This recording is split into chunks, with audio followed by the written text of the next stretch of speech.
Hey everybody, this is Captain Fool reporting for duty, giving you my weekly comic book review. So sit back and enjoy.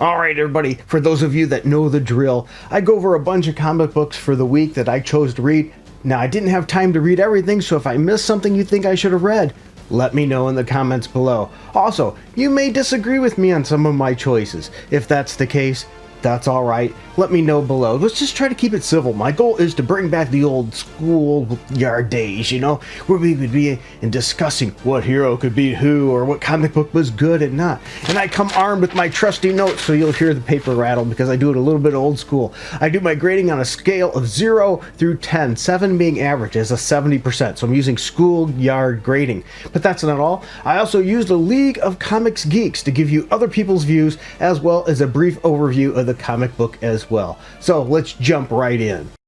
Welcome everybody, great to have you here. Hopefully you can enjoy me in the comments, share your thoughts. I always appreciate it, even if you disagree. Today we're going to start with Suicide Squad Dream Team number 3 with 68 out of 77 liking it with a 3.7 average rating on League of Comics Geeks, where I gave it a 7. This is a 4-issue mini-series. I'm sort of glad it is. I don't think it needs any more. The main cover here has Bizarro with tears coming out of his eyes. It just looks weird to me. The writer is Nicole Maines and penciler Eddie Barrows.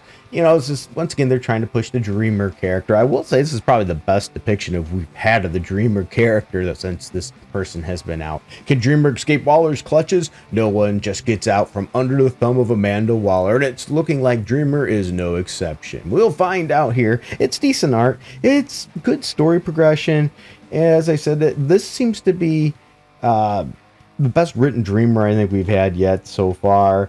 But is it just me, or is Dreamer really written overpowered? Of course, when the character that played her on TV is writing it, I guess maybe that's what you expect to get. Nothing really special here.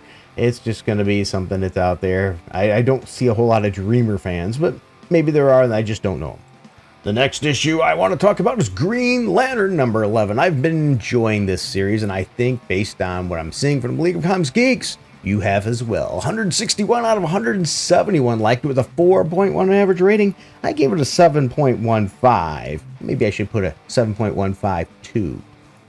Little joke there, a little humor for some people there that know what I'm talking about there. The writer's Jeremy Adams. Artist is, I'm not even going to put that poor guy's name. Sorry, there's a couple of them, and I'm not going to do either of them any good. So please look them up if you care to see that. I do think they did a good job. The main story has decent art. And will Hal Jordan lose the love of his life? Because she's going to Vegas, baby. Yep. Will he lose Carol Ferris? Well, you're going to have to read this one to find out. But we don't really get that. We get a Guy Gardner secondary story, too. So we get 2 stories in here. Now, I'm not usually a big fan of that. I'd rather have one story in the comic. But, hey, at least when it's Green Lantern, we've got another Green Lantern that the main story's on. It's a good story progression. Things are going bad, though. When heroes look like they've got a chance, we start to really see things unfold. The secondary story is a very simplistic art style, but we get Guy Gardner. It's silly, but I will say it's interesting. And if you're a Guy Gardner fan, it sort of fits. And I think you'd enjoy it. This book also has some alternate covers that are some pretty neat ones. Definitely worth checking out. All right, before I get the next one, make sure you check at the end of the video to list the people that help support this channel. Without them, this channel wouldn't be possible, okay? So make sure you stick around to the end and maybe send them a thank you. Anyway, we have Batman and Robin issue number 9 with 106 out of 118 liking it with a 3.7 average rating on League of Comics Geeks, and I gave it a 7. Not as high, but hey, it is what it is. Writer is Joshua Williamson, artist is Simon DeMeo. Once again, if I butchered your name, no mean intent. Batman or Man-Bat, who will be Gotham's true protector? The people of Gotham will decide. While his father fights for his life, Damian knows Shush's secrets now. Yeah. But what will happen? What will evolve from that? Well, you should read it to find out. There is a moment in this issue I sort of put my head in my hand because Damien throws an R-shaped weapon, you know, like the Batarang, but the R-ring, in a fight. But this is not a fight while he's costumed. He would never do that in public because he would know that would risk who his public identity is. Now you could say that he knows the people in that room know who he is, but what if somebody walks in? It just seems like it was not a good move to do. I will say too, the backstory for Shush is mediocre at best. It's sort of okay, nothing special there.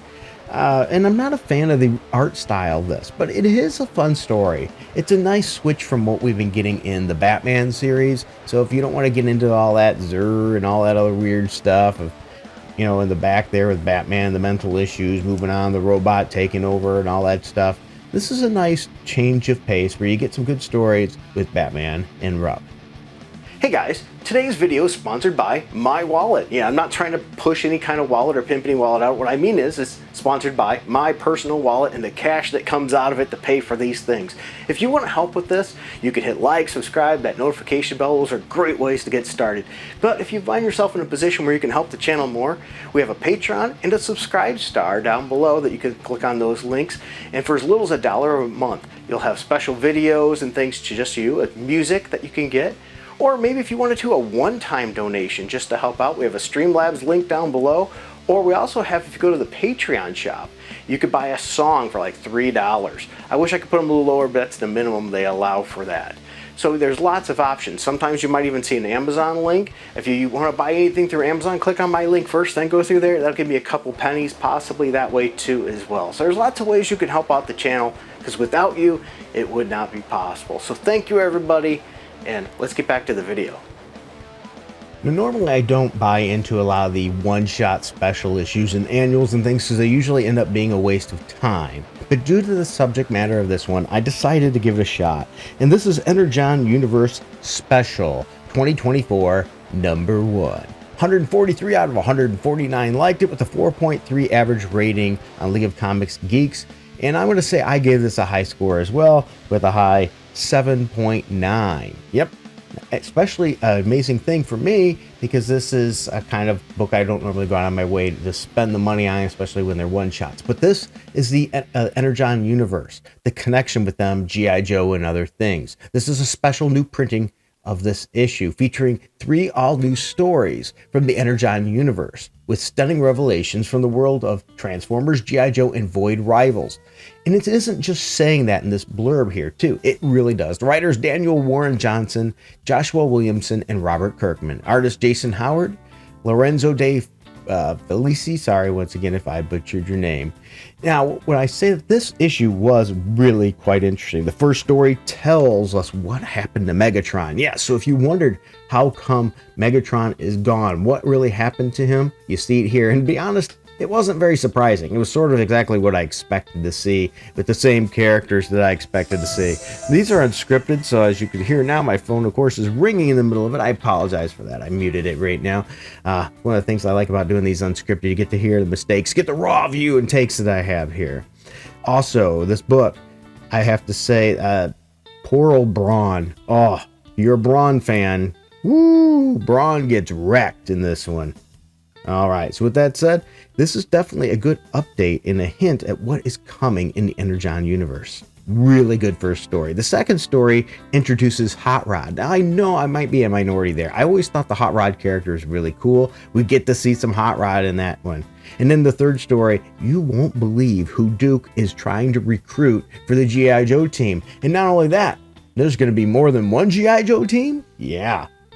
General Hawk has plans. This issue does reveal a lot and unravels some more of the story. And I think if you're a fan of this connected Energon universe, you should definitely check out this issue.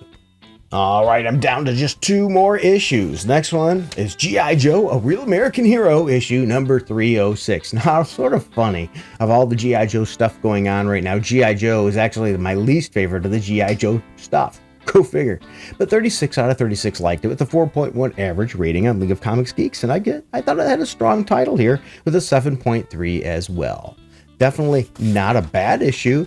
We have writer Larry Hama, colorist Francisco Salmano, letterer Pat whatever. I'm sorry, I can't get the name. Penciler Paul Pelletier, which I butcher these names. The art is good in this issue. Let me put it that way. The art is good in this issue. And we have Destro and Zartan have formed a new partnership. But the Dreadnought has a secret that will change everything. As Snake Eyes and Scarlet begin a new chapter, tragedy will strike for someone near and dear to them in Springfield. Yeah. So, you know what's going on in Springfield. It's got something, I mean, they didn't show it, but it looks pretty tragic. We get good Snake Eyes action as he's trying out some new weapons, updating his arsenal. Pretty cool. The cover on this issue, I must add, is a pretty wicked cover as well. Batman would not approve. Sorry, Batman. Too bad. Zartan is the target, but who is targeting him? And is he really going to get help from Destro? We'll find out. I think this is a decent issue. I'm not a big fan of this new zombified kind of Serpentor team, but you know, it is sort of neat that we have 3 different factions or so. 4 different factions of somewhat evil characters and G.I. Joe all in one issue, and it looks like who knows what's going to happen when the battle comes to a head. I think you should check it out if you're a G.I. Joe fan. If not, I understand not reading it, and that's okay. So let's move to the last one that I want to talk about today.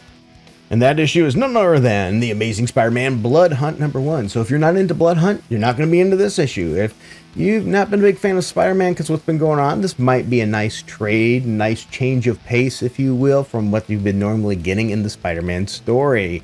88 out of 107 liked it with a 3.5 average rating on League of Comics Geeks. I gave it a flat 7. Yep, a flat 7, just like your sister.